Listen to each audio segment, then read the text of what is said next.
Mr. Showman, I'm pleased that you decided to come to me to supply the great city of Birmingham with opium.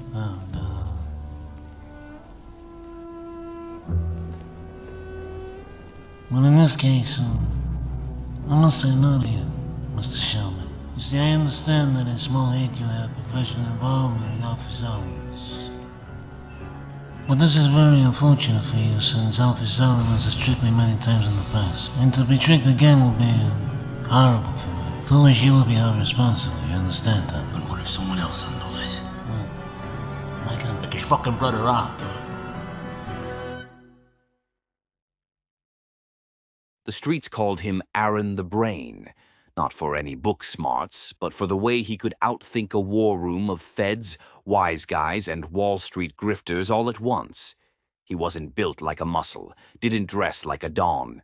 He wore scuffed shoes, smoked cheap cigars, and never raised his voice.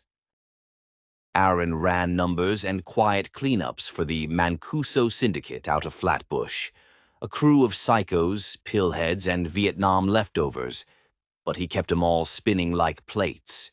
His specialty, fixing messes before the boss ever found out they happened. Tonight, the mess was named Frankie Mook.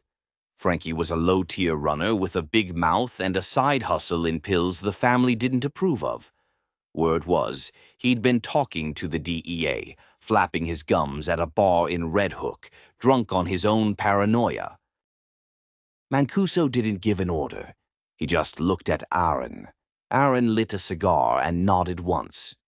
By midnight, Aaron was sitting across from Frankie in the back of a shut-down deli, knives clinking as a butcher cleaned up a pig in the next room. "You know," Aaron said, "I always liked you, Frankie. Dumb as a turnip, but loyal. Least I thought." Frankie was sweating through his tracksuit. "I didn't say nothing to nobody, Brain. I swear on my mother." Aaron smiled like a cobra. "Your mother's been dead 5 years." He reached into his coat, not for a gun, not yet. He pulled out a micro-cassette recorder, pressed play. Frankie's voice spilled out, slurred, scared, naming names. Silence. "How'd you get that?" Frankie croaked. "Don't worry how," Aaron said. "Worry about what happens next." Frankie lunged. Poor choice. Aaron shot him in the knee with a .22 he'd kept taped under the chair. As Frankie screamed, Aaron stood, wiped blood from his slacks, and motioned to the butcher. "Bag him up in pork," he muttered. "Tell the dock boys we got a delivery for Philly." Next morning, Mancuso read the paper. No mention of Frankie. No heat. Just a brief about a butcher shop robbed for 5 slabs of meat. "Handled?" he asked, sipping espresso. Aaron nodded. "Wrapped in bacon." Mancuso chuckled. "That's why you're the brain." And Aaron?